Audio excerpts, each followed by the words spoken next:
আসসালামু আলাইকুম প্রিয় দর্শক, আপনারা জানেন যে জাতিসংঘের একটা লম্বা সফর শেষ করে, যুক্তরাষ্ট্রের লম্বা সফর শেষ করে ডক্টর ইউনূস এবং তার সঙ্গে যারা গিয়েছিলেন তারা দেশে ফিরে এসেছেন। এবং আমার ধারণা আগামী দিনগুলোতে এখন দেশের রাজনীতি প্রধানত আবর্তিত হবে নির্বাচনকে কেন্দ্র করে। এই নির্বাচন কি হতে যাচ্ছে, নির্বাচন কিভাবে হবে, নির্বাচনকে শান্তিপূর্ণভাবে হতে পারবে। যে প্রত্যাশা ডক্টর ইউনূস করেছিলেন এবং বলেছিলেন যে উনি একটা ইতিহাসের শ্রেষ্ঠ নির্বাচন উপহার দিবেন, সেটাকে উনি আদৌ দিতে পারবেন? এই সমস্ত প্রসঙ্গ কিন্তু সামনের দিনগুলোতে আসবে। মাঝে হয়তো এই মাসের মধ্যেই হয়তো সেই জুলাই সনদ নিয়ে কিছু কথা হবে, সেই সনদ কীভাবে বাস্তবায়ন হবে সেগুলো নিয়ে একটু আলোচনা হবে। কিন্তু যে আলোচনাই হোক না কেন, মূল যে বিষয়টা থাকবে রাজনীতিতে সেটা হলো নির্বাচন। এবং নির্বাচন নিয়ে যখন আলোচনা হবে তখন আরেকটা বিষয় কিন্তু গুরুত্বপূর্ণ হয়ে দাঁড়াবে সবার সামনে, যে নির্বাচনের নানা রকম সমীকরণ, কে জিতবে আগামী নির্বাচনে, এবং এই নির্বাচনে কি প্রতিদ্বন্দ্বিতা হবে, কারা প্রতিদ্বন্দ্বিতা করবে, আওয়ামী লীগ কি থাকবে কি থাকবে না, আওয়ামী লীগে থাকবে না এটা এখন পর্যন্ত তাই মনে হচ্ছে। আওয়ামী লীগ না থাকলে তার প্রতিক্রিয়া কী হবে, আওয়ামী লীগের ভোট কোন দিকে যাবে, আওয়ামী লীগ কি আদৌ ভোট দিতে যাবে, এ সমস্ত প্রশ্ন কিন্তু অবধারিতভাবে উচ্চারিত হবে। আমি এত ডিটেলে যাব না, আজকে এত কথা বলাও যাবে না, বাট আগামী কয়েকদিনে তো এগুলো নিয়ে আলোচনা করতেই হবে, আমি করব।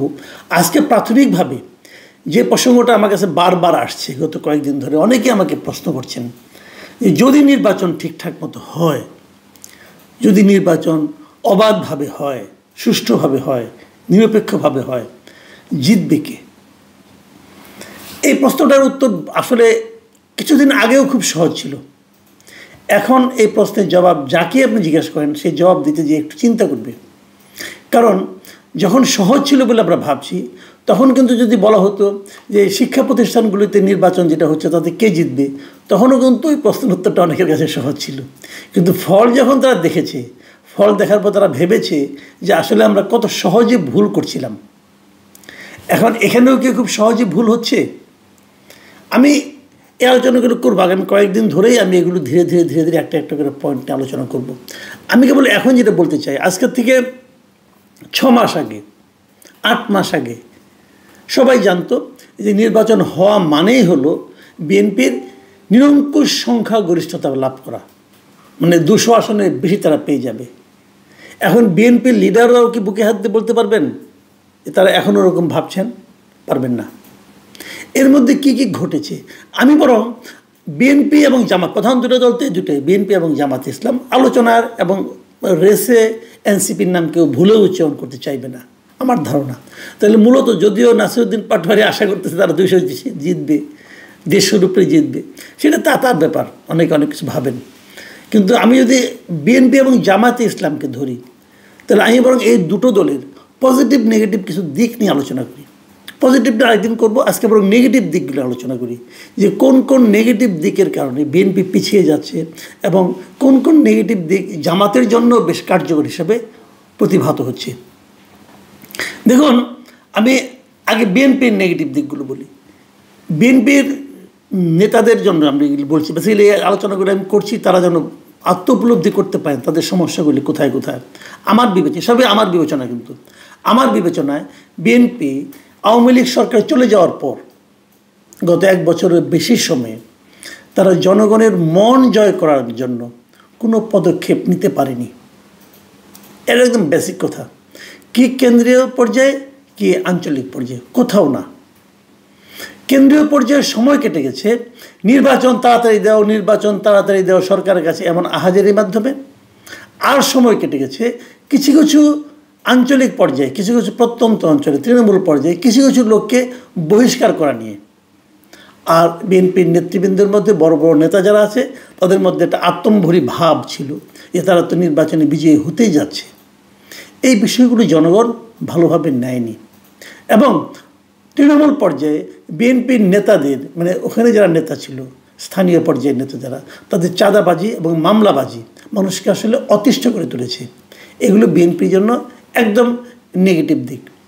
বিভিন্ন জায়গায় মব হয়েছে এই সরকার আমলে, এই মবগুলো সব কিন্তু আবার বিএনপির জন্য চায়নি। ম্যাক্সিমাম মব করেছে এনসিপির নামধারী এবং আপনার বৈষম্যবিরোধী ছাত্র আন্দোলন নামধারী তারা করেছে, কিন্তু কিছু কিছু মবের জন্য বিএনপিকেও কিন্তু দায়ী করেছে, বিএনপি অথবা ছাত্রদলকেও কিন্তু দায়ী করা হয়েছে। এর পাশাপাশি আরেকটা কাজ হয়েছে, বিএনপি আঞ্চলিক পর্যায়ে যতটুকু না অপকর্ম কুকর্ম করেছে তার চেয়ে বেশি সেগুলোকে জনগণের সামনে তুলে ধরা হয়েছে, দেখানো হয়েছে, দৃশ্যমান করা হয়েছে। এই কাজটা করেছে জামাত। জামাত খুব সুন্দরভাবে তাদের সংগঠিত যে আপনার প্রচার মাধ্যম আছে, সোশ্যাল মিডিয়া আছে, তার মাধ্যমে তারা বিএনপির এই সমস্ত ঘটনাগুলোকে অনেক সময় বিবর্ধিত করে প্রচার করেছে, যাতে বিএনপির ইমেজ আরও বেশি ক্ষুণ্ণ হয়েছে। আর বিএনপির আরও একটা নেগেটিভ দিক ছিল যে বিএনপির কেন্দ্রীয় নেতার গত 1 বছরেও দেশে উপস্থিত না থাকতে পারাটা। মানুষ জানে না যে তারা যাদেরকে প্রাইম মিনিস্টার বানাতে চাচ্ছে সে লোকটা দেখতে কেমন, সে লোকটার অবয়ব কেমন, সে কীভাবে হাঁটে, কীভাবে কথা বলে, কেউ জানে না। তারা খেলে একটা ছবি দেখে সবাই। এটা এদেশের সাধারণ মানুষকে মুগ্ধ করেনি, সাধারণ মানুষকে আশাবাদী করেনি। এই জিনিসটা হলো বিএনপির নেগেটিভ কয়েকটা দিকে আমি আপাতত বললাম, আগামীতে আরও দু একটা বলবো। পজিটিভ দিকে কিছু আছে সেগুলো পরে বলবো। এখন আমি জামায়াতে ইসলামের কয়েকটা নেগেটিভ দিক বলি। জামায়াতে ইসলাম কিন্তু এই ডাকসু নির্বাচনের আগ পর্যন্ত খুব বিনয়ী ভঙ্গিতে তারা কিন্তু ছিল, এবং তাদের মধ্যে জনগণ ডাউন টু আর্থ বলতে যা বোঝায় এরকম একটা মনোভাব তাদের মধ্যে তাদের আচরণে আমরা দেখতে পেয়েছি। কিন্তু যেই নাকি ডাকসু এবং জাকসু নির্বাচন হয়ে গেল, ঢাকা ইউনিভার্সিটি এবং জাহাঙ্গীরনগর ইউনিভার্সিটি, এই দুটো ইউনিভার্সিটিতে তারা ব্যাপক জয় পাওয়ার পর, নিরঙ্কুশ জয় আমি বলবো, ব্যাপক জয় পাওয়ার পর তাদের মধ্যে এক ধরনের তাদের নেতাদের বডি ল্যাঙ্গুয়েজে আমি চেঞ্জ দেখেছি, কথাবার্তায় একটা চেঞ্জ দেখেছি, এবং তাদের অতি আত্মবিশ্বাসী বলে আমার কাছে মনে হয়েছে। তারা যেন বোঝাতে চেয়েছে যে এই রেজাল্টই সারা দেশে হবে। আসলে কি হবে এটা নিয়ে নানা ধরনের বিতর্ক আছে, সেই বিতর্কগুলো নিয়ে আমরা পরে আলোচনা করবো আস্তে আস্তে। কিন্তু এখন যেটা নিয়ে আমি বলতে চাচ্ছি, জামাতের নেতাদের মধ্যে এই যে পরিবর্তনটা, এই পরিবর্তনটা কিন্তু অনেকে আবার ভালোভাবে নেয়নি। আরেকটা জিনিস তারা নেয়নি, সেটা হলো জামাতের নেতাদের মধ্যে চটকদার কথা বলার একটা প্রবণতা আমরা লক্ষ্য করেছি। যেমন ধরা যাক, একই বিষয় নিয়ে একাধিক নেতা এক এক রকম কথা বলেছেন। যেমন কয়েকদিন আগে একদম দেশ টিভিতে একটা আলোচনা সভায় একজন নেতা উনি বললেন যে ওনারা অবশ্যই শরিয়া আইন কায়েম করবেন। এর আগে আবার আবদুল্লাহ মোহাম্মদ তাহের, উনি আবার ভারতের একজন শিক্ষাবিদ, বাংলাদেশ বিশেষজ্ঞ বলা যায় যাকে, শ্রীরাধা দত্ত, তাকে উনি যেভাবে বলেছিলেন, তাকে প্রশ্ন করা হয়েছিল আপনারা কি জিতলে পরে শরিয়া আইন চালু করবেন? তখন তাহের সাহেব বলেছিলেন আমরা কি কোথাও বলেছি আমরা শরিয়া আইন চালু করব? অর্থটা কী? এর অর্থ হলো ওনারা শরিয়া আইন চালু নাও করতে পারেন। তাহলে এটা কিন্তু ওনার অন্য নেতাদের বক্তব্যের সঙ্গে মিলছে না। জামাতকে এই জিনিসটা স্পষ্ট করতে হবে, তারা আসলে কি চায়। তারা কি আসলে শরিয়া আইন কায়েম করতে চান নাকি চান না, নাকি তারা শরিয়া আইন সম্বন্ধে এরকম অস্পষ্ট ধোঁয়াশা একটা অবস্থা রেখে মানুষের ভোট নেওয়ার পর তারপর তারা শরিয়া আইন কায়েম করবেন। তো এটা কি এক ধরনের প্রতারণা হয়ে যাবে না? রাজনীতিতে প্রতারণা হয়তো চলে, কিন্তু যে রাজনীতিটা ধর্মের উপর নির্ভর করে, ভিত্তি করে হয়, যারা ধর্মের কথা বলেন, ধর্মভিত্তিক রাজনীতির কথা বলেন, তাদের কাছ থেকে কিন্তু প্রতারণা মানুষরা দেখতে চায় না। তাহলে এই জিনিসটা জামাত ইসলামকে এখনই ক্লিয়ার করতে হবে, তারা শরিয়া আইন কায়েম করতে চান কি চান না। আরেকটা জিনিস যেটা নাকি জামাতের আমি মনে করি সবচেয়ে নেগেটিভ দিক এই মুহূর্তে এখন পর্যন্ত, তারা যেটাকে পজিটিভ মনে করছে বলে আমার ধারণা, তারা পিয়ার নিয়ে আন্দোলন করছে। তারা পিয়ার কায়েম করবে, পিয়ার ব্যবস্থা নির্বাচন করতে চায়, অমুক চায় তমুক চায়।